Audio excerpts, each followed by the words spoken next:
What up, everybody? I'm your host, JP, and this is my co-host, Josh. Hey, everybody. And welcome back to another episode of the Film Bros Podcast.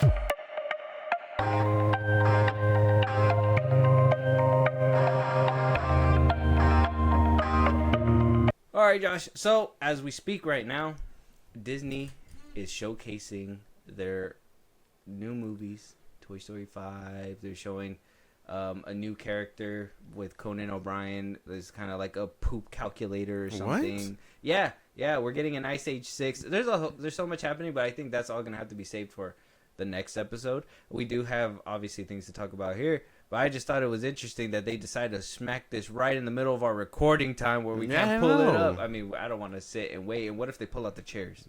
No. What if Avengers is like, look, man, we're pulling out? Well, it seems like it's only Disney stuff, like Pixar and animation stuff. No, Paul Rudd had a speech. Paul Rudd? Yeah, Paul Rudd. He was on the screen with the Russo brothers. Too. Oh shit. So I mean, all that stuff's gonna be pulled up later, probably by next week and all that stuff. Yeah, right. Paul Rudd is Dr. Doom instead of RDJ.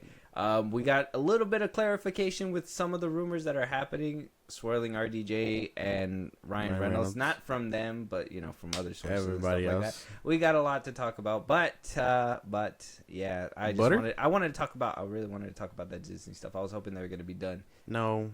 It takes all day for these kinds of things. And if they're gonna pull out the Doomsday chairs again, my God, bro, we're never gonna leave. Another hour and a half. I'm gonna have to buy canes and sit here for 8 hours. Hey, canes? Hey, what? We don't do that around here, partner. I'm just gonna sip the cup. Ugh. Oh my God. The cup of sauce. The sauce is disgusting. That's the worst thing about canes. Wow, you're gonna have a lot of people want to throw tomatoes at you. Let them do it. Tomato. I'll make a better sauce than what Cane's got. That's what I'm saying. You'll make a better sauce than what Cane's got? That's right. That is a damn lie. That sauce is made from the heavens, sir. No, it's not. The heavens themselves. No. God churned it. It is no God. God churned. Yeah, he churned the cane sauce. No. Mm-hmm. No, I don't believe it. Propaganda. Read the Bible. I'm kidding. Anyways, Josh, let's jump into it. We got new updates. We got a new casting updates for Star Wars Starfighter, which is going to be Sean Levy's new Star Wars film that got relatively moved up a lot faster than Obey Chinoy's Rey Skywalker film that was announced way before this movie ever was. The casting got basically all announced. It sounds like we're getting a top tier cast. This is our first image that we get on set, which is Ryan Gosling and Flynn Gray, which are going to be the two duos that we're going to follow along this film. We got a couple of details. I guess this movie is going to take place 5 years after episode 9. No shit. But it's not connected. There's no connection to the Skywalker saga in any shape, form, or way. Supposedly. That I feel like after you say, like, oh, it takes place sometime after episode 9, but it's not connected. I can't help but feel like there's a connection. It's a little connected there. Like, what do you mean? Yeah, Mando doesn't connect to anything else. Except, the clone stuff, the Sith stuff, Palpatine stuff, Order 66. Like, well, it's in the universe. That's why, though. But so when they say Mando and all that stuff takes place 6 years after I think Empire, when they say that, though, I think what they mean is like they're trying to give you a timeline, but at the same time, it feels connected. We're gonna see that motherfucker at some point. It's not connected, but those characters are still in play. Because they're like Mando, like how you said, Mando's not connected. Yeah. But then we saw Luke Skywalker at the end of season 2. Exactly. So he's not connected until he is connected. Until they're like, oh, you know what? It's a fan favorite. What if he met the other fan favorite? Yeah. What if we just mingled them all together, even though it doesn't make any sense? Sometimes it does, though. Yeah. They really had to make that whole Darth Vader Obi-Wan rematch. Like, they really had to talk to people. Yeah. To make that happen. They're like, how can we do this and still stick to canon?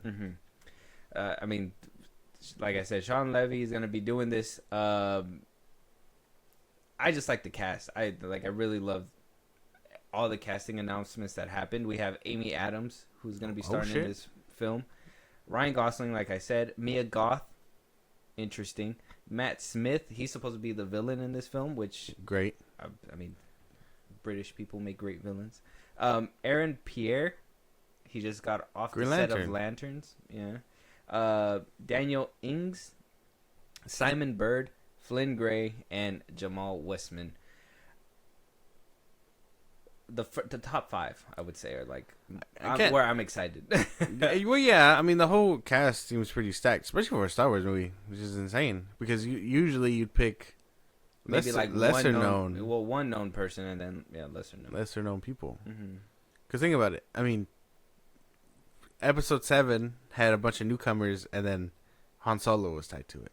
That was like a big marketing push for them. Mm-hmm. So, I mean, strange. Solo and Chewie, yeah, they were the big ones. They were the legacy characters. Yeah. And then, what happened to them happened, and that's water under the bridge. Right, but that's what I'm saying. Like, you would think. But Sean Levy's like, no, we need star power. Top tier cast. Star Wars isn't what it used to be. It just can't draw it in by name anymore. I think they're what they're doing is, I think they're gonna turn that new leaf where they're gonna try to make these movies a little bit more male orientated, more I guess more like how people were saying, like more visually appealing. And one thing that Sean Levy knows how to do, that's one thing I can't knock for him. I know some people are like, well, he made Free Guy. Okay. Yeah. He made Deadpool and Wolverine and whatever. And I'm like, yeah, he made those films. But I think with time and effort and like him actually trying, he'll churn out really good products. Like that movie on Netflix with Ryan Reynolds and the kid or whatever. That one's really good. I can't even, like, for a Netflix film, I was like, dude, this man like went from Free Guy and then made this movie. Yeah. And I'm not even mad at Free Guy. I think Free Guy is good. It's like one of those movies like Ready Player One and all that stuff. Like Free Guy, I felt was a fun time. It's hard to watch it over and over again because there's just so much happening all the time. It's just difficult. Yeah, it's just a lot happening, and I mean Taika Waititi's in there, so I mean that's fuck do all with that. All you with what you will. I just think that it's a fun movie that I really enjoyed that one time, and I think same thing with Deadpool and Wolverine. It's a fun movie that I enjoyed that one time, but I feel like if he can like really nail this Star Wars thing with this casting and all that stuff, I mean, it looks like to me like he's gonna be churning out an all-timer like what he did with the Adam Project. That's what it's called. You might be right. I mean, I don't fault him. I don't think he does anything too bad either. I mean, obviously there's the comedy bits. I think that's the only thing. If he can let go of like his comedy, we can be okay. But that's what I'm saying. Like in the Adam Project, it was perfect. I don't know. Because they also had some cringy jokes in that one, too. That's Ryan Reynolds. You gotta know that's Reynolds. That's not... Well, that's not the kid also... I mean, the kid's delivery and all that stuff, too. He was like a mini Ryan Reynolds, essentially. He was a mini Ryan Reynolds. Yeah, but like, no. Not just for the movie's sake, but I mean, like acting-wise. Like, the whole scene where he's like... Prepare to get spanked. Spoiler. Or whatever. That's him. Bro, you know what I'm saying, though. That's the point. I hate it. I hate everything about this conversation. It's like Shazam, the first one. Like it made sense when what's his name, the one that had a meltdown, was doing the same thing as the kid. Yeah. Because it made sense as Ashton. Right? Yeah, That's his name. Like it made sense, but then in Shazam 2, it didn't make any sense because he was different than this guy. Right. So it was like, what's his name? Is it Levi? It's Zachary. I'm starting to forget about him now. Like, because he's not in the tabloids right now. Yeah, we pummeled him into the dirt. Basically. Like it's over with. Like it's done. So like I just forgot. But yeah, just kind of something like that. The Adams Project captured that. You're sleeping because that's supposed to happen. How dare you? No. How you knock it down for a point for something they were supposed to do? It's just the comedy that I can't get behind. That's it. Well, yeah, that's Reynolds. I need him to take Star Wars a little bit more seriously because this is. As long as we don't get a Reynolds cameo in Star Wars, I'll be okay. That's it. I can see it happening. I can see him fucking being like an alien or something. No, he wouldn't even. He wouldn't even be as humble as Simon Pegg to be an alien. Simon Pegg. I don't know. But I think the casting sounds great. This movie sounds pretty cool. I have a problem with the aspect that, like I said, I've put it on Twitter, but like this movie could do bad simply because there's no lightsabers. Well, yeah. I feel like Star Wars has kind of branched out to that point where it's like, you got the Mando fans that are okay with no lightsabers and maybe like a sprinkle of it, and then you have the people that want to see flippy, blah, blah, blah, blah. I am one who wants to see flippy, blah, blah, blah, blah, blah. Because I grew up with that time. That is, yeah, it could be those cool. are my lightsabers. It could be cool. But imagine Sean Levy basically giving us like a Western but Star Wars. I'm just saying, I don't want a fight scene like what we got in Deadpool and Wolverine. That last bit where like they were fighting all those Deadpools. No, I don't think Dave Filoni or Jon Favreau are gonna let that slide. So we should be okay. Okay, that's what I'm worried about because that's the only thing I don't think he has down is action. Dave Filoni's gonna look at this and be like, "What the fuck is this? Where's the AT-ATs, man? Where's Ahsoka, man?" Yeah. Ahsoka should have been it right here. In Yeah. this movie. Like Starfighter, she should have had her own Starfighter. Yeah, that's right. There. She should be With like here. an Anakin Force Ghost right there. Yeah. Yeah, guiding her how to pilot a ship and stuff. Yeah. Come on, Levy, get with the program. I don't know. Starfighter sounds fun though. I mean, like I'm I down. said, It does look cool. I think where like you said, lightsabers or guns, we're getting a whole new genre that can kind of bring people together. Yeah. And that's Top Gun in space. Basically. Is he making what's her name's Star Wars movie or before she can? What's her name? The one that wanted to do Rogue Squadron? Oh, Patty Jenkins. Patty Jenkins. Basically. He's doing it And before they were like, she we can. had to change the name too. Can't call it Rogue Squadron anymore either. Because remember, they're still in talks with her. Wink, wink, wink. Oh yeah, when she decided, when she came out, whatever. Kathleen Kennedy's gonna be out pretty soon, and then we're gonna get whoever we're gonna get next, and then Force is female. We'll go ahead and we'll leave it there. We'll move along. Let us know what you guys think. Star Wars Starfighter is actually recording now. Yeah. How refreshing is it to actually say that we're getting a Star Wars film actually being recorded for the big screen? Finally. And we're gonna be saying, I know that we got Mando and Grogu, but Ain't nobody give a fuck about that. Dude, yeah, like it's just We got put it on this Disney one Plus and call it a day. We got this one. Crazy. Mando and Grogu, mouthful of a name, and what is potentially Episode X? Well, yeah, with Simon Kinberg. Yeah. He's supposed to be writing it. Yeah, we don't even know where that's gonna be. Supposedly, it's supposed to be Star Wars X, but there's no confirmation. And if it is Star Wars X, I mean that's gonna be Rey's movie, and they're gonna silently kind of push Obey Chinoy Probably. out the door. Probably. They're gonna be like, "This is Hollywood, baby." Time for a new era. Push a button. Beep. You think we didn't even give one to Kevin Feige? You think your documentary making ass is gonna get one? No. Yeah, Kennedy was probably like, "Man, You smoking that crap? Feige, you over there pounding down Pascal over there." No, that's crazy. Mm-hmm. That's crazy. Mm-hmm. Not Pedro either. Not Pedro. Just Amy, right? Mm-hmm. Yeah, Amy Pascal. Mm-hmm. Anyway, We're moving a little on. too much dirty laundry. I got my own personal beef put into this conversation right here. I'm going to go ahead and I'm going to sign up for this class action lawsuit, even though I didn't buy anything on Amazon, because I would never do this. And this is exactly what I told you about. What? And I'm going to PSA this, because this is a PSA right now. All right? Buy physical media. Because Amazon is facing a class action lawsuit for people that decided to buy movies on Prime, thinking that that was going to be in their library forever. Thinking that they can hold it, love it, cherish it, Right. as they should. Not reading the fine print that Amazon could take that shit away at any moment in time. Servers get wiped out, boom, it's gone.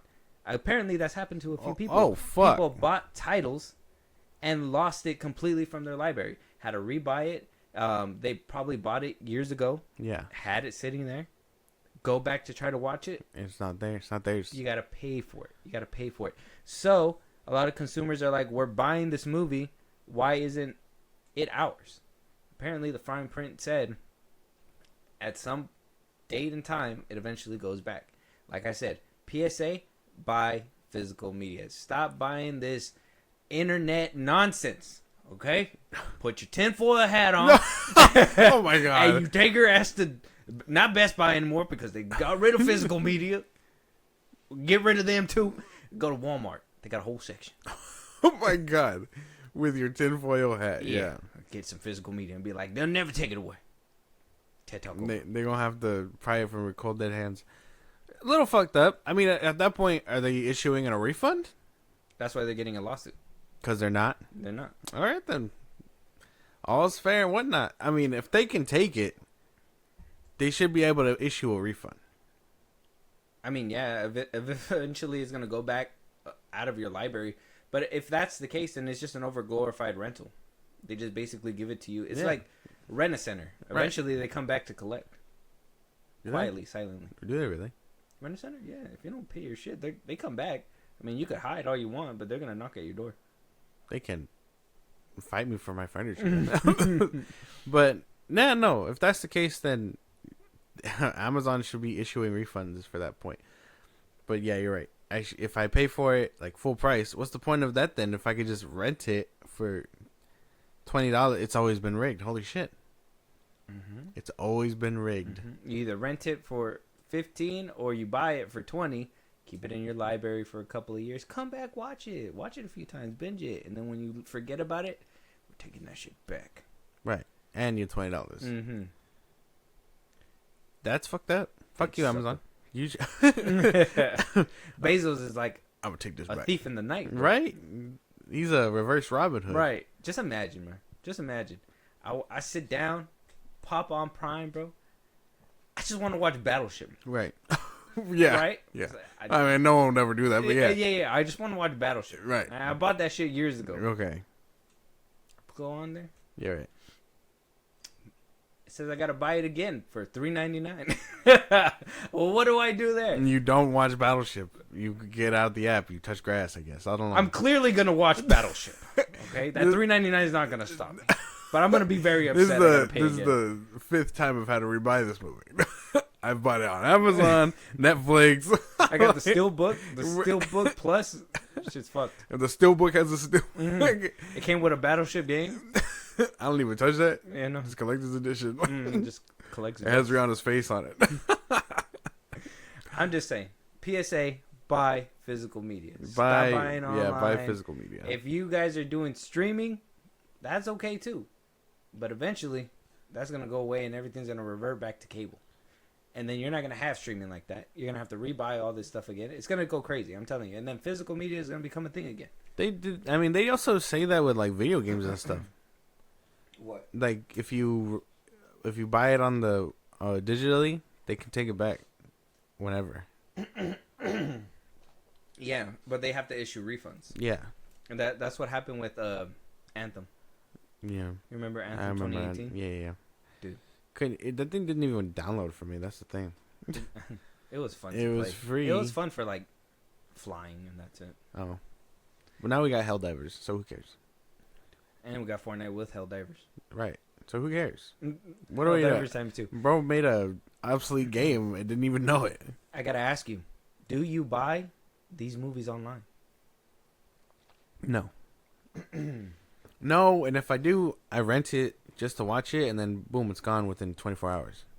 Oh, it only gives you a day? It's 48. If you don't watch it, it gives you like a week to watch it. But if you watch it once after the fact, it gives you like 48 hours. If you want to, for some reason, go back and watch it again within 2 days. Yeah. Oh, okay. At least they give you like 2 days. Because I was gonna say like Blockbuster used to give like 2 days. It'd be like a 2-day thing. Oh, really? Yeah, it'd be you one watch day it and then overnight, another day, and then you have to return it by the second night or the next morning. Oh, okay. Yeah, which was fun. It was fine. And then I think if you were like one of their members, you get it for 4 days. Yeah. And you could get up to 10 movies. Yeah, I've watched movies on like YouTube and stuff. Yeah. YouTube. Yeah, YouTube. Oh, like you buy them off YouTube? No. Like I rent to watch. Oh, you do a lot of renting online. Yeah. But I mean, I'm not paying for it. I don't know if I'm completely okay with that though. I don't know. And like I said, physical media should. I mean, bargain bins are there for a reason. Well, yeah, but I mean, I'm not gonna sit at a bargain bin and wait for a movie that I can probably look up real quick. Especially if it's like super cheap. I'll punch myself.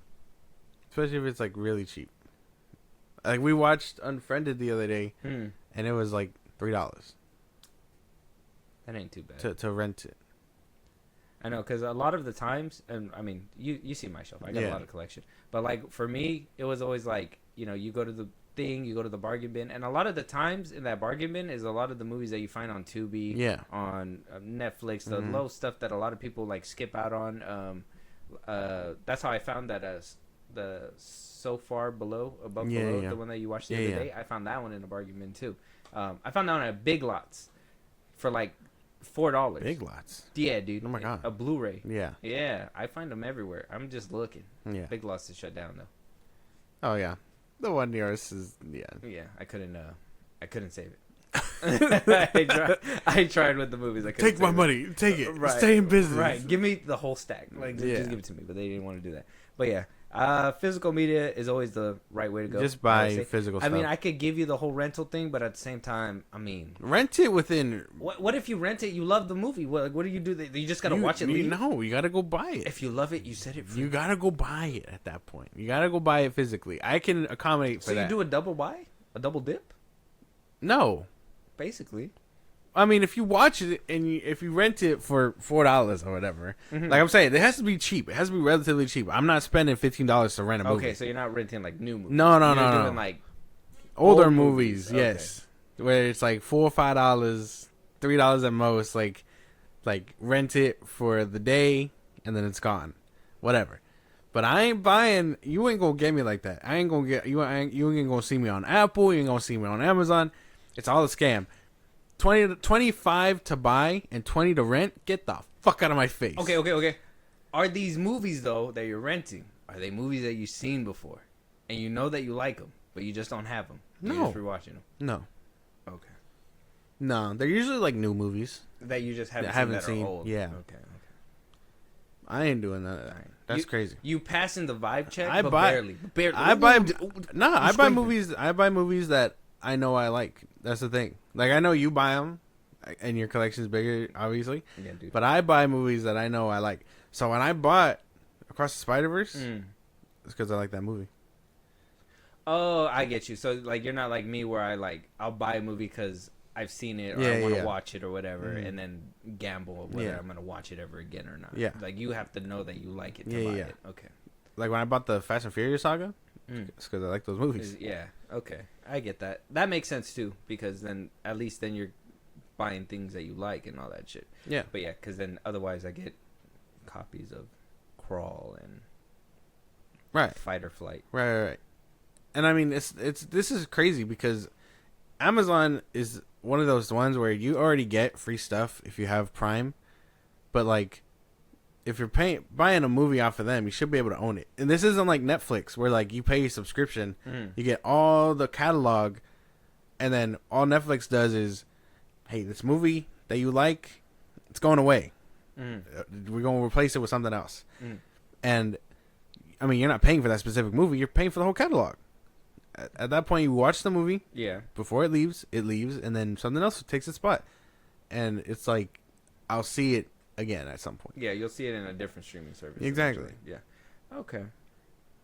Amazon the only one fucking up by people paying for it, and then giving you the movie, not even giving you your money back, but taking the movie back. Yeah. You're getting robbed twice. Yeah. They're like, we know you didn't rent it, but you're not using this no more, right? You have not touched this movie in 30 days. We taking it back. Yeah. Like I said, I don't know how long the window is before they take it back, but it seems like that's happening. So I want to be part of this lawsuit, but keep your money, Bezos. Keep your money. I just want to ride the spaceship. And then just take it for a spin. The spaceship? Yeah. I want to be up there like Katy Perry. How do you take a spaceship for a spin? Around the moon and back? Oh no, he just goes into the. Yeah, he just like, man, I just go up in really high. I got stratosphere money, right? Not moon money. Is what he said. We don't even go up to the satellite. Yeah. I just like to feel like I'm Superman for a little bit and glide over, come back down, see the curvature. I had to make sure it was real. Spend about $5 billion on gas. Yeah, put me on one of those.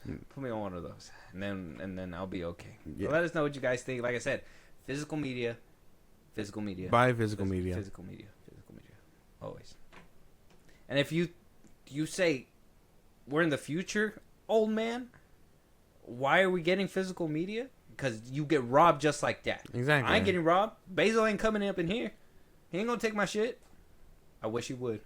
Bezos. That's a lawsuit. You have to slap the ball off of that man. Oh, dude, he probably got like big old bodyguards. They're gonna break in for him. He's gonna be standing at his Rolls Royce in front of my house while these guys Take are everything. me. Take everything. Yeah. He's gonna pull up in his spaceship. I want all the movies. Bring them here. Let us know what you guys think. Moving on. Last but not least, Josh, this quick little subject. I needed to pull up this this image right here. Right. It's been circulating, and we've been hearing a lot of adjustments and a lot of weird stuff. Well, you've heard of a top 5. Right? Top 5. You've heard of a top 10. Right. Some people have even heard of a top 3. Mm-hmm. Okay, right? That's all, Yeah. We are now in new range territory because now we're hitting the top 11. Oh, not top 10. top 11. Not top 15. What an odd number. We're hitting a top 11, and I found it hilarious that a lot of people just wanted to make this a thing. They wanted to point it out on the internet, and a lot of people actually want to defend this thing. It's a DC highest movies list that was made by Culture Crave, and I feel like this had to be a little bit of a dig. it had to be a rage bait. It had to be like there was no way, because I looked on IMDb, I looked on a couple different sites, and they'll have like the DC's highest movies of all time, Right? But they cut off at 10. Culture Crave said, you know what, we're gonna rage bait. We're gonna go ahead. We're gonna have to show you guys where it's at. We had to talk about this. So this is what we're talking about. We have Okay. the top 10, 11 highest grossing DC movies of all time. Okay, at number 1 we got Aquaman. Okay. Okay, at number 2 we got The Dark Knight Rises. Pretty good. 3, Joker. Okay. Uh, Pretty good. What is it with Joaquin Phoenix? Yeah. 4, The Dark Knight. 5. Wait, hold on. The Dark Knight Rises, the third one. Yeah, is second. God dang. Okay. Dark Knight And is the Dark fourth. Knight is fourth. Yeah, The Dark Knight Rises obviously made more because The Dark Knight rises to Right. that thing. Obviously, rises. They're like, we're rising the box. We got office it. We too. got it. BVS is at number 5. Naturally. Wonder Woman's at 6. Pretty good movie. The Batman with Robert Pattinson During COVID. 7. Suicide Squad 8. Man of Steel 9. Mm-hmm. Justice League 10. 10. And right there at number 11, Skirting by. that people just really would just want to put in the middle of everything, is Superman 2025. Superman 2025 at number 11. Justice League is above Superman Right. 2025. Yeah. Just saying. Not even Zack Snyder Justice League. This is Justice League. Yeah. And we got Man of Steel right above it. I actually didn't know Justice League was that profitable. Crazy. We were all bamboozled. Mm-hmm. Justice League made almost as much as Man of Steel, and that was a botched mess. Think about that. That was a botched mess, and it still made about Man of Steel. Yeah. Man of Steel made that. BVF, like if you look at the timeline, BVF's obviously went up. Suicide Squad kind of went underneath. Wonder Woman was in between. Aquaman skyrocketed. And then we got to Justice League. Yeah. What Justice League came first. And then Right. Aquaman. But still, it's like, So why are we trying to squeeze Superman into this top 10? when he didn't make the cut, He didn't make the cut. you don't list off a top 10 and be like 11. Like no, what? No, that boy didn't make the cut. We would have been top 10 if 10 wasn't there. Right. If Justice League didn't exist, he'd be 10. But no. And it's funny that people are just trying to prop this up and say what they want to say, but like, come on. We know, looking at this, we know where the era was where DC was making most of its money. And now we're here at 11. Like, not even, if it was 10, I'd be like, all right, just beat Justice League. Right? But no. Like, I would have had people, like, it would have been okay with me if, like, it would have cracked almost to 670. If it would have cracked, like, 650, right? Something like that. This is the low 600s that it's at right now. I think at the time of recording, I think it's probably going to be hitting, like, 610. Yeah. It slowed down significantly this past week, which is obviously because It's on streaming. it's on streaming and digital. And I've seen also that some places are giving it half off. Oh shit! 10, Really? $10 already. Mm-hmm. Oh damn. I wonder why that is. Crazy. Yeah. Oh, actually, yeah, 607. Not even 610. It's at 607 worldwide. Oh. Sounds about right. Crazy. Top 11. There's your there. I mean, I guess like you made it to the party, but you're in 11th place. I guess, bro. If you're excited about that, if you're happy about that. Let me see. So YouTube's 14, 20 on Prime. Fandango's at 14. We just established don't buy anything off Prime. Yeah, seriously. Yeah, man. Can't tell you enough how funny I thought that thing was. I know, like I said, I know it's just a rage bait culture crave, just rage baiting people, but I think it's funny that some people actually feel like they need to defend this and be like, it's close to Man of Steel, it's close to this. Dude, it's under Justice League. Like, it would be different if it was in the 10th spot, but it's just not. And I, like, the arguments are just insane for me sometimes. You couldn't make the cut. You got 4 Batman movies up there. Oh, yeah. Before the 10th spot is over. 1, 2, 3, 4. I'm crazy. Because that era was just... They were making the money left and right. I don't know how anyone at WB saw Zack Snyder's movies and were like, we're not making a profit. We're not hitting crack billies. But they were there. They let the Twitter noise get to them. They were close. They were so close. They let the Twitter noise get to them. And then look what happened. Yeah. Twitter noise happened. So, like, we did all this for what? That's just my thing, all right?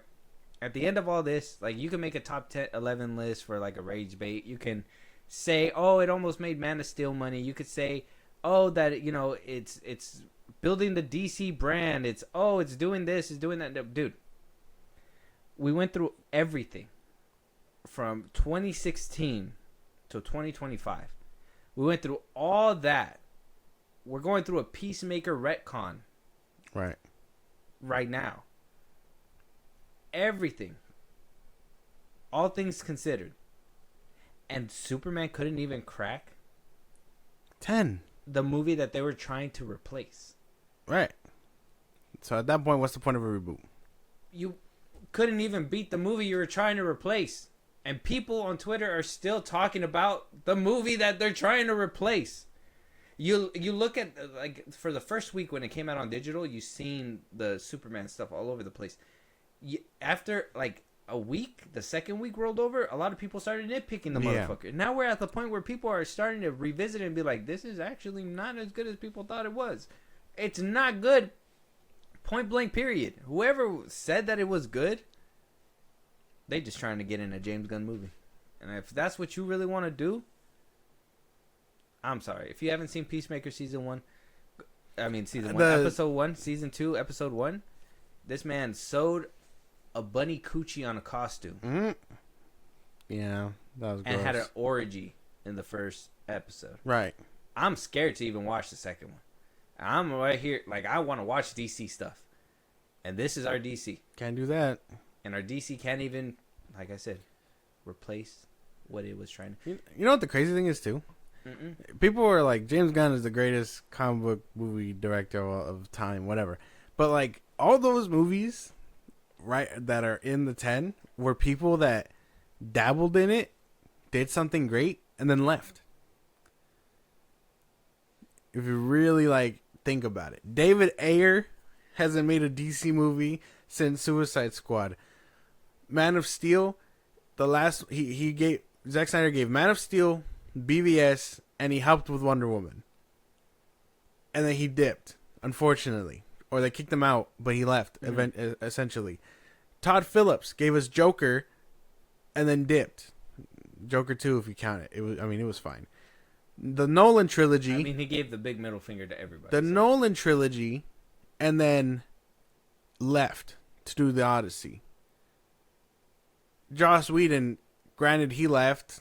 He's a shit stain on Hollywood, but, like, he got kicked out. He gave you something that at least hit top 10. You know, And I mean, he was somebody that went through all kinds of different things and then found his little niche within the Matt comic book Reeves, out of COVID, dipped into the Batman, and we have yet to see a sequel 6 years later. Almost 6 years later. But he did the Penguin. Right. And then Aquaman, I don't like the second one, but that first one was crazy. James Wan dipped his toe in. Yeah, they fucked around with the second one. But yeah, like he gave us something good and left. James Gunn gave us Guardians films, and then he gave us Superman, Tremors, Brightburn, and Suicide Squad. Suicide Squad ain't even up here, so fuck that. Superman didn't even crack 10. What can we say? What can we say? I like what you just said, though. I think that's a good take. That's a very good take. I haven't heard that side. But yeah, every single one of these directors, they did dabble. They dabbled in the DC genre. That's not their whole stick, though. James Gunn's whole stick is with him, not only in the superhero genre as him being in the superhero genre, but him needing an ensemble cast for everything that he needs to do. Like, there's no variety out of him. That's the thing. There's no extra leg. There's no this, that, and the third. Where, like, you can see, like you said, real directors, in my opinion, the ones that dabble in and then move out, and dabble in and move out, and be like, I want to take a stab at this because I've never done this. Yeah. Let me see what I could do with it, and then they do stuff like that. Visionaries like the Batman. That's why we're getting set photos right now where, like, people are like, oh yeah, Matt Reeves and James Gunn's Batman, they're not in the same universe anymore. Yeah. Blah blah blah. Why do you think? Because Matt Reeves has a vision of movie that he wants to make, and if you put in this goofy Batman shit that he wants to do, the movie is ruined. So he wants to do his own thing. He doesn't want to mix it up into that, because if you dabble into that, look at the low stuff that you're getting. Yeah. Like I said, and we had this kind of conversation on Twitter too. But like, comic book movies don't sell. These things are not viable. They're not viable candidates. Like, yeah, you could be like, well, Marvel is comic book movies, but they're grounded. That's the thing, is that, like, and I know that it could work if, like, how James Gunn was saying, like, it could be fantastical and it could be in the comic book world, yes, but you still need rules in that universe. Exactly. You can't just be like anything and everything goes, because if everything goes, then nothing's off limits. Exactly. So, and in which case, it's like, no, there's no consequences to your story then. Like, shit could just happen. Like, oh, he was upset that the kaiju died. Well, damn, who cares? The kaiju's gone now. Yeah. Who cleaned it up? Where did it go? Literally, in Man of Steel, we not only got a continuation right from the back end of Man of Steel to BVS, but that alien spaceship that crashed, that Superman did not know what to do, but just lasered the fuck out of it, damaged the whole city, and crash landed in the middle. That stayed for 3 movies. Exactly. Like, a whole arc. Yeah. Because the humans were testing it. It didn't just, clean up on aisle 7, and people just came up and moved the shit out of the way. Because it's a comic movie, you could just take it away. In Man of Steel, the ship that exploded in the ocean, that had kryptonite in there. Yeah. So there was repercussions for the things that they were doing in the first movie. This one, no repercussions. You could say, oh yeah, he might feel bad that he threw somebody in a black hole, but does he really? We don't know. Yeah, no. Like, that's the thing. Like, consequences in movies and stuff, in those kinds of movies, just don't exist. And it's all because it's supposed to be a feel-good time and all that stuff. So, I mean... And that's why you get results like this, where people are not as invested. People don't want to pay to see these things. They say, well, I mean, if it's a movie that I could just play in the background and not care about the consequences or what happens next, I'll just put it on. Yeah. Put it on when it hits streaming, and that's it. I don't have to pay an extra dime for anything. It's going to be on Max pretty soon, right? Yeah. I don't know. This list got me laughing, though. I thought it was funny. And then all the memes and everything. Yeah. And I think there was, like, the little that little lineup where the dude's, like, blowing champagne at the end and everything. Oh, yeah, that one's funny. That one's funny. This one's funny right here, too. It's like everybody's here, and then he's just, no knife. But he's part of the team. He's there. He's there. But yeah, check out Culture Crave's list that they posted. The top 10, top 11 highest grossing DC movies of all time. Superman did not make the top 10, but he snuck into the 11th. I guess he's backpacking on Joss Whedon's Justice League. And if that tells you enough in that sentence, I fucks with you. What can you do? Yeah. Well, moving on though, Alan Ritchson is out of the running to play Batman. Apparently, he had talks with James Gunn, and they ultimately decided that's not the case. That apparently Alan Ritchson himself says it doesn't seem like Batman's in his future, but that he could potentially be playing somebody else in the DCU. Is this a fumble? What the fuck? Are we fumbling here? Yes. Alan Ritchson as Batman is a major fumble, or just a random Twitter cast that should have never even made it to James Gunn's I'd say fumble for Batman. You already got someone that's built. What the fuck? He is built. Like, he's built, and I mean, you don't have to bat an eye a little bit. Bruce Wayne being as built as he is, and then coming across Batman built as he is, like, you don't have to put two and two together. But yeah, fumble. Who else could he be? Bane. He's not Mexican. Oh. He's not a luchador. Oh. Adam. Black Adam? No, Adam. Oh, the Adam. The Adam. You think so? What's his name? The silver one. In the Justice League show. Oh, yeah. Oh, okay, yeah. He could be Adam. I can see that. Okay. You might be cooking there. Yeah. Too buff to be a Green Arrow? I don't know. Well, yeah. Imagine. I don't need the ring. I'm out of arrows. But not out of hands, bro. No, not as a buff Green Arrow. No. Damn. I don't know. I feel like this is a fumble. I can't lie. I feel like it's a fumble. I swear to God. But if I see that industry plan as Pedro Pascal? No. As Batman? No, the one that's been going around. That one fan cast. What's his name? Oh, yeah. I seen that one dude talking that about one's planted. I feel like that one's industry planted. Oh, Skyler. Yeah. He was in one. What is it? Not Skyler. Is his name Skyler? What's his name? What am I doing? I'm tweaking. What's his name? Brian Skyler. Something like that. Brian Sklenner. Brandon Sklenner. Yeah, I feel like that one is industry planted. I don't know. I haven't even seen him in it. Oh, Westworld. He was in Westworld. Okay, that makes sense. I've seen him in Westworld. Okay, so I have seen him in something, but I haven't seen him in nearly enough things to be like, oh yeah, he's Batman material. But I mean, if you're going for a lesser known, like if you're looking for, I think where this is coming from is because people are looking for like a David Cornsway. Yeah. Like, you know what I'm saying? Like somebody lesser known, somebody that can build up the character and have that range and all that stuff. But I say enough of that nonsense. Like, we should get somebody that people know. Like, why? Like, quit all that shit. That's another reason why I think Superman probably, not just the comic book aspect, but the fact that, like, David Cornsweet is the leading role. To me, he's like, he's a nobody. Nobody knows him. Nobody cares about him. I mean, put him in some tighty whities or whatever. Yeah. He doesn't have like that presence, that aura to like demand stuff or whatever. He just seemed like a Superman mascot a lot of the time.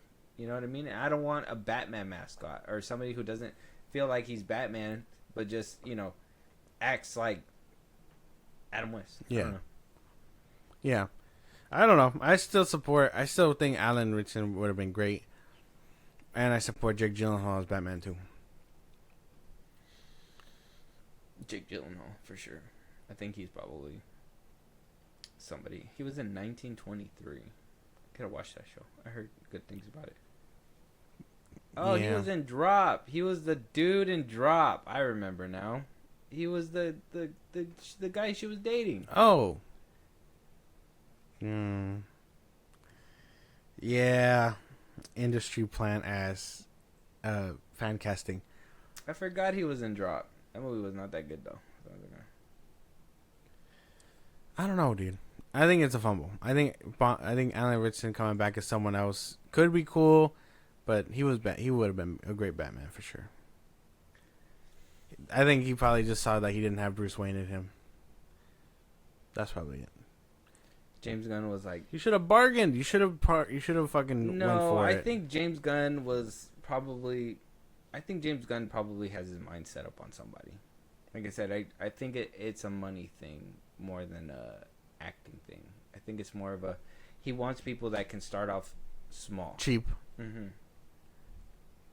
because they can't be paying millions. But he can pocket 16. I don't know. But yeah, I don't know if this is a complete fumble, because I liked them as a fan cast too, but it was just more of a fan cast. I feel like it would have been cool. I think if we would have seen him in the cowl, he would have been cool.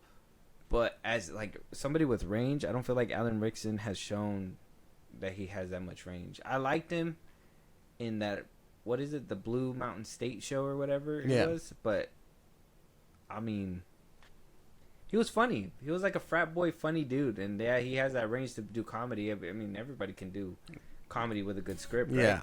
But as Batman, I don't know. Can he do what Pattinson was doing and emote with his eyes and, be able to speak with his mouth and all that stuff, be able to show his emotions with his lip and all that stuff. I feel like that was something that Ben Affleck was able to do too. Not just emote, but be able to show you his facial expressions from behind the mask regardless. You know what I mean? Yeah, you might be right. I don't know. I guess my dreams are crushed. That's where I'm at. All right. Well, let's crush him some more. No, just kidding. Let us know what you guys think. Alan Ritchson is not going to be your new Batman, and apparently Chris Pratt is not either. Thank God. James Gunn debunked that as well. So. I guess if we're handing out an L and a W, keep Chris Pratt away. Yeah. I guess that's fine. Yeah, but we might still get... He's going to be Booster Gold. I don't know why the fuck he's being a bitch about it. He's going to be Booster Gold. It's going to be Kumal. No, he's not. It's going to be Kumal. No, it's not. I feel like it's going to be Kumal. I don't think so. Why wouldn't it be Kumal? He's funnier. He's way funnier than Chris Pratt. Nah, I don't think so. Maybe I just don't care for Booster Gold. I honestly... Nobody cares about Booster Gold. Nobody gives a shit about Booster Gold. Nobody gave a shit about Peacemaker, as you can tell by the viewership numbers. But we'll talk about that when the actual Nielsen charts come out. That'd be interesting. Nobody cares about Peacemaker. Nobody cared about the Mr. Shark. Nobody cared about Bloodsport. Nobody cared about any Mr. Shark, Killer Shark, yeah, whatever. King Shark, King Shark. Yeah, I like them on the CW show, but that's about it. He looked good in that show. Yeah. This one was just Sylvester Stallone grunting. Friend. Mm-hmm. Yeah. Kind of as in the same lane as Vin Diesel saying "I am Groot" all the time. Yeah. I am Groot. You know that man sent Kevin Feige over 1,000 ways of saying "I am Groot." Yeah. Yeah. A couple of them is just like "I am Groot." Family. Oh, wait, sorry, I got the wrong lines in front of me. wrong movie. And then he actually dips into Riddick a little bit there. Yeah. He's been working out. I saw that. He's been working out. He's losing the gut and stuff. But that's pretty cool. I'm like, when is Riddick supposed to be filming? I thought he was supposed to film that a long time ago. I think what happened is he didn't like how he looked in X either. So he's like, I'm getting shape so I can shoot these movies back to back. He saw the memes that everybody was clowning him on that when he was on stage and he was just looking like a fucking Modelo bottle. Right. Dude is crazy. He was he was fat. He was fat, dude. He was fat in at the Grammys or whatever, or at the Emmy Awards, where he was like, "Hey, Dwayne," remember? Yeah. Oh, and then and then he was big on stage when he was like, "We're taking it back to the streets," and then now he's getting in shape. He's getting in shape for Riddick. Yeah, this is him at that appearance. Look at that gut. That boy was pounding down the cheeseburgers, this man. He's like, I need a family meal.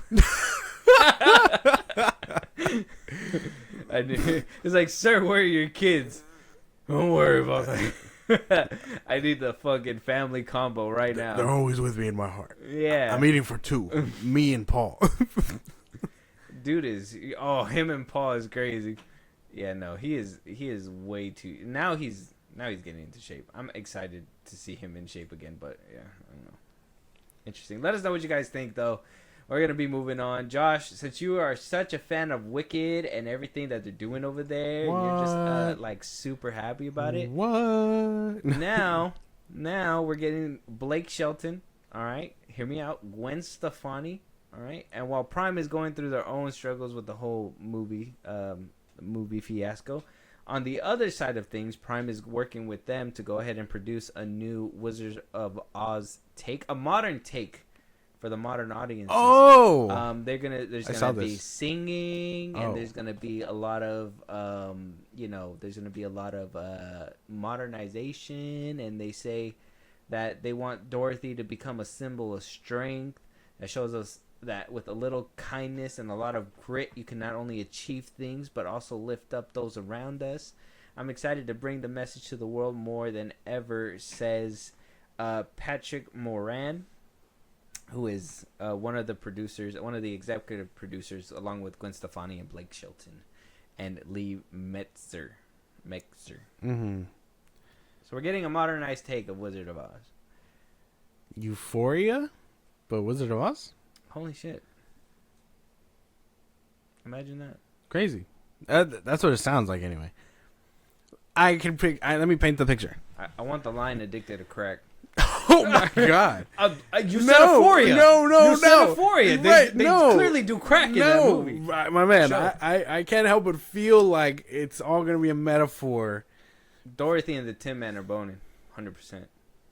The Tin Man's a drug dealer?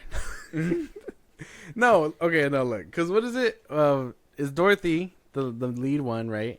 Who they're probably gonna give her some kind of addiction or suicidal thing, something like that. I'm telling, it's just that's the modern day. I read something. You don't need medication. I read something where the yellow brick road is gonna be like a metaphor for like getting right. Lines. So, no. But Dorothy is probably going to have something like that. What is it? The Tin Man wants a heart, right? So it's probably going to be someone that's weak and not as courageous, and he's going to learn to love himself and all that stuff. What is it? What's the lion? Fear, right? He's going to be scared. He's going to be a bitch. And he'll learn how to man up. Scarecrow is shy. Shy. Is he? Yeah, he's a shy one. Oh, okay. He's going to learn to be strong and himself and all that stuff. Confident, yeah. And the yellow brick road is basically what they're going to strive for, which is just the right path of learning how to be yourself and all that shit. And then I don't know how the Wicked Witch is going to fit into any of that. Maybe that's addiction. I don't know.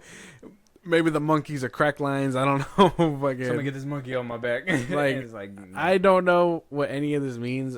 When you tell me modernized Wizard of Oz, you just assume that we're not going to get a more modernized take of what came before. No, everything that they do that nowadays that say modernized, they're think pieces. They're all like down that vein. Yeah, that's why I kind of read it in that tone. Bel Air, Fresh Prince of Bel Air. Will Smith was like, we're gonna modernize it, and he just gave us Euphoria. Yeah, without the sex. Carlton's a druggie in that one. He's an addict. Will Smith is the only perfect one, except he knows the effects of going to jail. The dad, we actually see him go through the struggle. What's his name? The uncle. Uncle Phil. Uncle Phil goes through the struggles of being judge and carrying the weight of the family and all that stuff. Being a dad. Ashley's a little prodigy. Fucking the other one. They made made the sister like Hillary. They made Hillary an influencer. They made the mom an artist, a cheating artist, by the way. Like, and that's the thing. So that's modernization. They're gonna try and fit it down that vein. Smith was like, I'm Uncle Phil, and that's Jada Pinkett Smith. Yeah. Damn, man. You hate when your life becomes art. Yeah. It's just not good. But that's what I feel like. No, I'm in action. Stop. Yeah, so that's basically what happens. They take a lighthearted concept that, that's the thing, right? When they say modernize, I always just assume like you're gonna take the concept that happened, because back in like when these movies were made, like say the first the Wizard of Oz, like yeah, there's some things that happen in the world that kind of reflect and tell the story or whatever, but we don't see those as like bad memories because they're made to be like more happy and upbeat and blah blah blah blah. When you look back at like Euphoria in a few years, you're gonna be like, what happened in this show? Like, who created it? Where did this come from? Whose mind? So like, you take this lighthearted concept, and I feel like Disney kind of did it the best. I know like that what is the one, Oz? Yeah. With James Franco. I know that one didn't do too well or whatever, but like, they took the concept from the Wizard of Oz, and they kind of, I felt like I was a good modernization, but exactly what you said. A lot of them, they go from this and they go into this dark drugs, and you have problems and all these like family problems. Like the family isn't perfect and blah blah blah. I'm like, yeah, but my family wasn't like that either. I said my family was a little dysfunctional, but we made jokes and laughed. That's what I feel like I resonated with the Fresh Prince of Bel-Air. But then we get down to like the new one and all that. I was like, I can't relate to any of this shit. Yeah, I don't know anything about drugs and all that stuff. Like that's the thing. Modernization used to just be like retell the story, reshape it for new audiences. So nothing really changes. We just maybe give the perspective to somebody else. Maleficent and whatnot. Right? Yeah, that's what modernization used to mean. But now people, what I think Hollywood saw was like people like it a little bit more adult and gritty and stuff. And now I'm not saying we're going to see sex and all that, but at the same time, can't take a property that doesn't do that and turn it into exactly. Yeah, that's another problem that they have. Yeah, you can't just be like Tom and Jerry. Now they have drug problems. Yeah, and they, he's addicted to the cheese. Yeah, getting this cheddar. Yeah. Jerry. And then Tom, I mean... You gotta stop fucking around with these mice, Tom. Tom, get off the nip, bro. Get off that catnip, bro. Yeah. Tom off the bottle. Yeah. But that's basically what they mean when... Or at least when I hear modernization, that's what I think of. Yeah. Well, when they put it in the way that they put it in this article, that's what I think too. It doesn't feel like they're doing anything that's gonna like bring it to the future and move the needle. It feels like they're gonna try to like inject a lot of this social stuff that people and want. even if you think about it, Wicked, although a musical, is already a modernization telling of The Witch, because Dorothy and them aren't in it. But yeah, that's supposed to be a prequel to what happened before. The Wizard of Oz is what happened with Dorothy. Yeah, Dorothy. Dorothy. But yeah, see, so that's what I think. Modernization just lost its meaning in Hollywood. I think they take it as, oh, people want to see what it's like real life, but they want to see Dorothy going through some struggles. Yeah. Going through everyday woman struggles. Yes. And then being like, the yellow brick road is a metaphor for getting right or something like that. Get on the path to righteousness. I don't know. I just thought this was crazy. I felt like this was kind of like a distraction piece from that whole Prime thing, stealing money from people, but, Like, hey, we're stealing people, but look at what you can get for free. Yeah, Gwen Stefani gonna give us Wizard of Oz. Like, we haven't heard a song from her since Akon. Yeah, since I Want You to Do with Akon, yeah. Let us know what you guys think. Blake Shelton, though. I like him. He's okay. Moving on. Yes, okay, so we got a little bit of tea for Ryan Reynolds and Robert Downey Jr.'s beef, apparently. According to sources, that it's not happening. Apparently, it's not real. It's fake. It's not Ryan Reynolds. It's not RDJ. It's completely different people altogether. I don't know, but apparently, according to these rumors here, that people reported that there is zero bad blood between the actors. Now that the pair have never even met in person. That's the cover-up. Yeah. That's what people are saying. That like Ryan Reynolds and RDJ, they're not beefing. Doomsday said is happy, blah, blah, blah. I think even Paul Rudd, when he went on the expo today, the Disney expo, he was saying there was one thing that Ian McKellen had said, that, and so did Alan Cummings, where where he said that they were in front of a green screen, Right. and that all like the internet went crazy. They're like, oh, they're doing this to Ian again, and he's old or whatever, blah blah blah. Like he needs to be doing the best work possible. And we've talked about this. We've had this debate where it's like, are they better in front of a green screen, or are they better actors with people. if they could just with people? It could be a debate.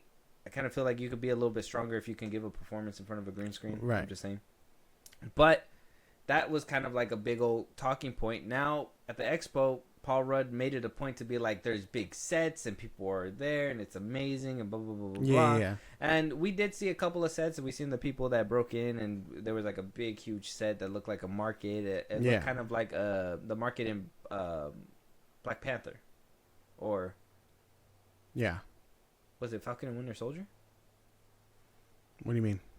That like market. It was with the girl, with the blonde girl.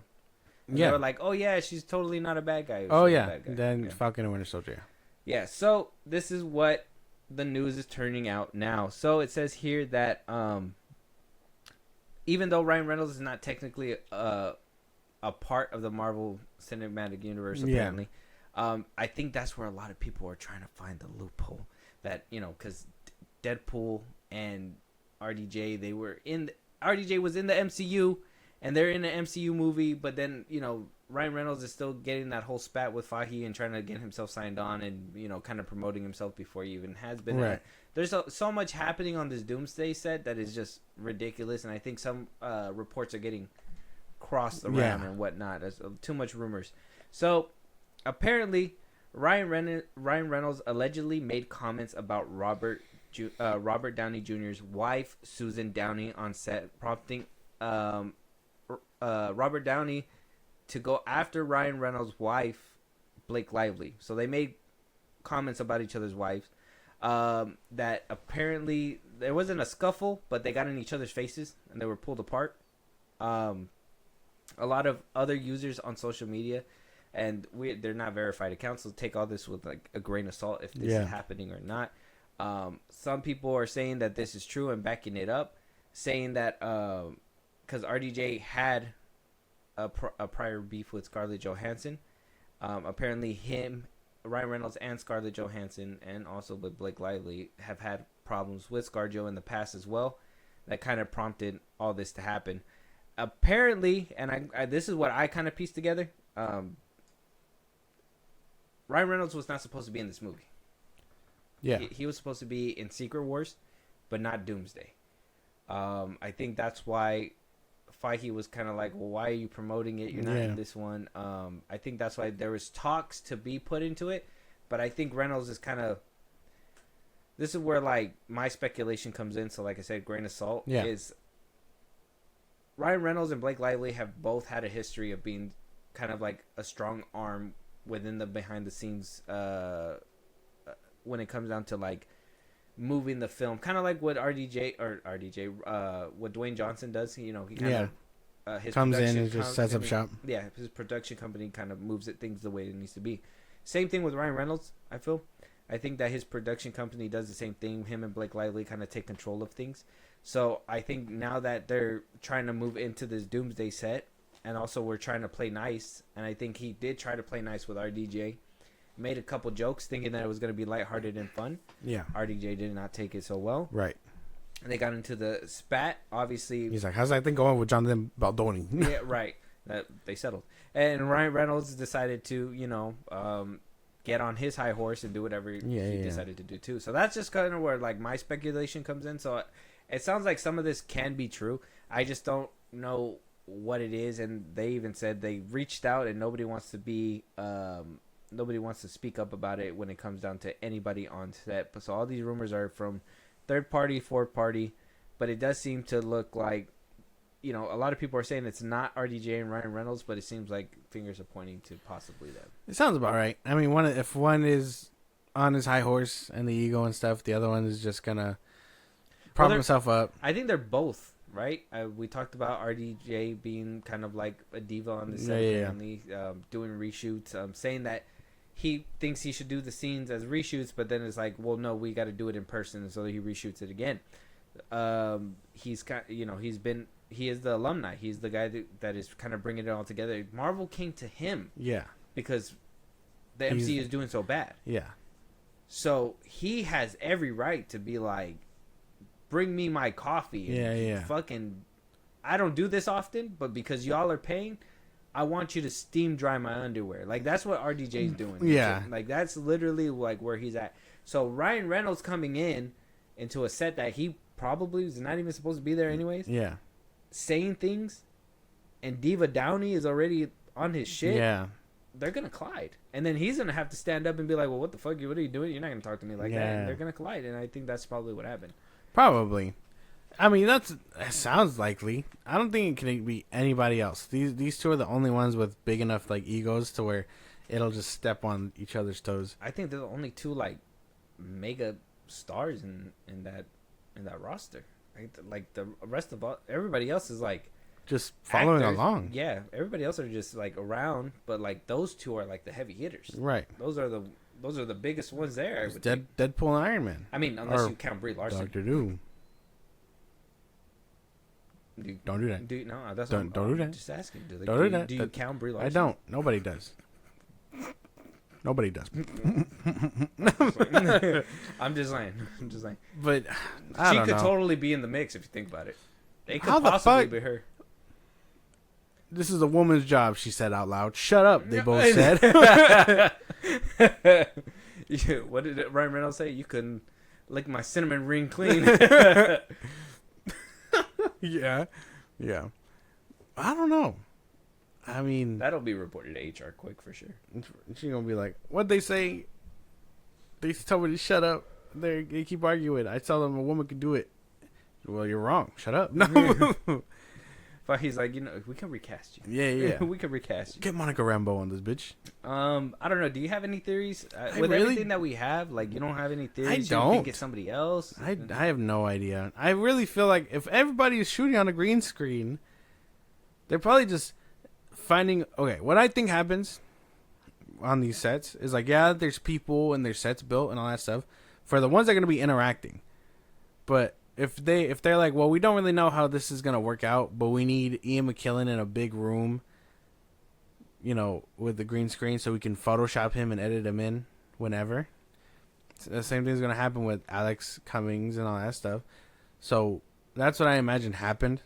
But I do imagine they're also on set. Like, they're not, especially Nightcrawler.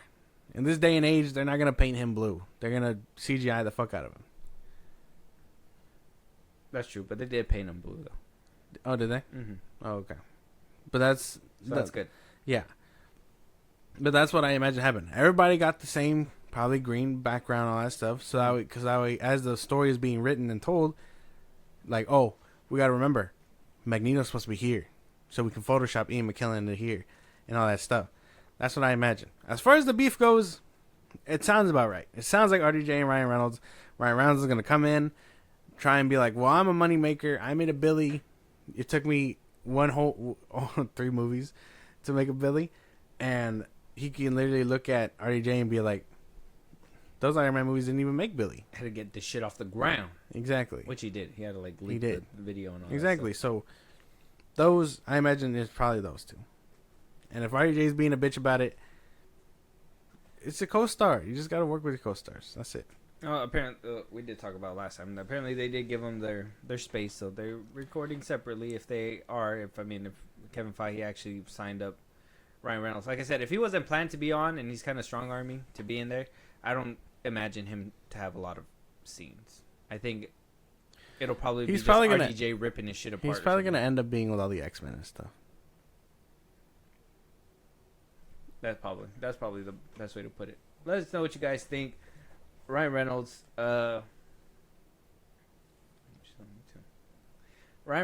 and RDJ could potentially be the two going at it. We don't know them. Yeah. We don't know. We're just getting rumors and people that are backing it up. I really want to know because I just want the tea. I wish John Roca would just kind of say it, but I know he's keeping his mouth shut.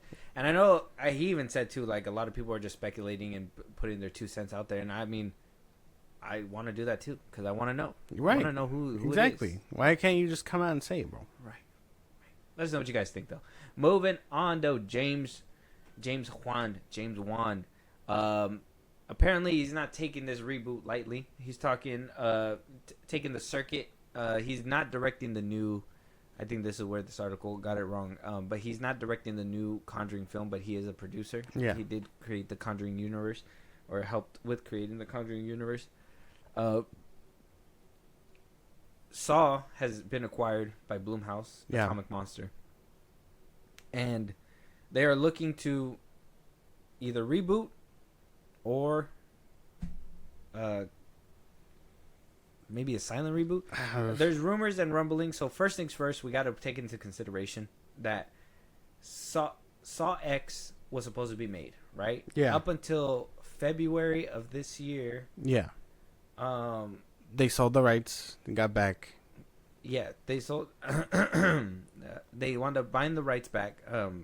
James Wan wound up buying the rights from Lionsgate. Lionsgate is still helping with the producing and all that stuff. They're going to be a part of it, but they also bought the Saw X script.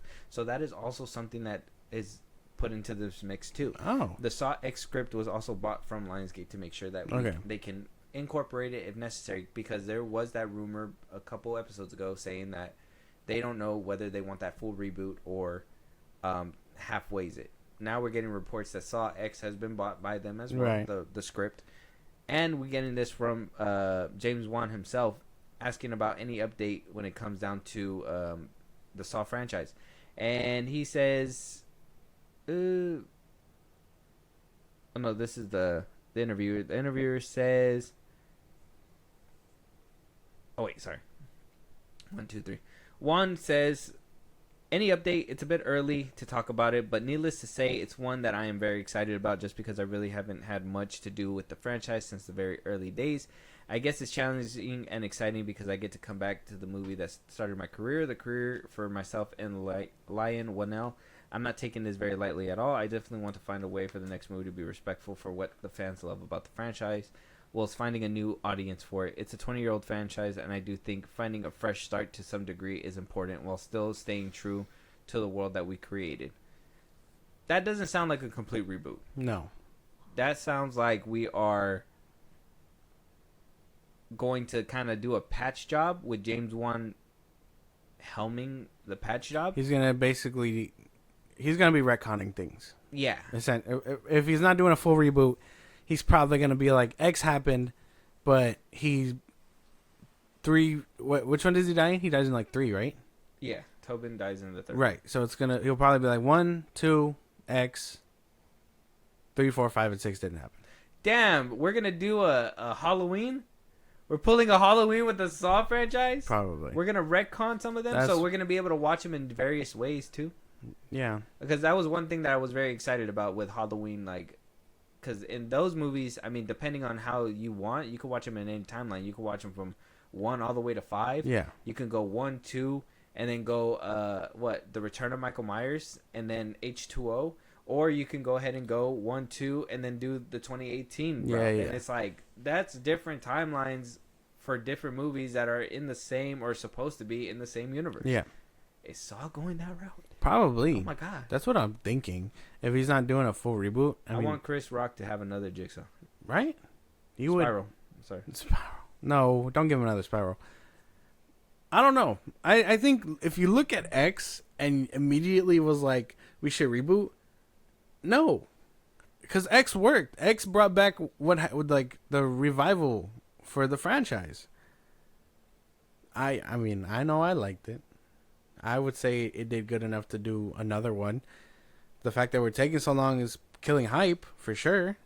But no, I think they should do 11. Yeah, because I think a lot of people really like the last Saw movie.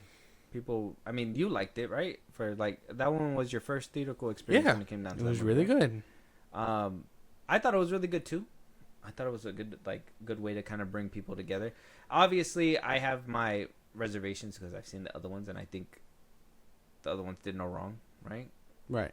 To me, I'm like, it's just murder. That's just me. It's just from his It's just from his standpoint. He's like, he wrote. They wrote him into a hole, basically. Yeah. He died, and then they were like, "Well, X, he's back."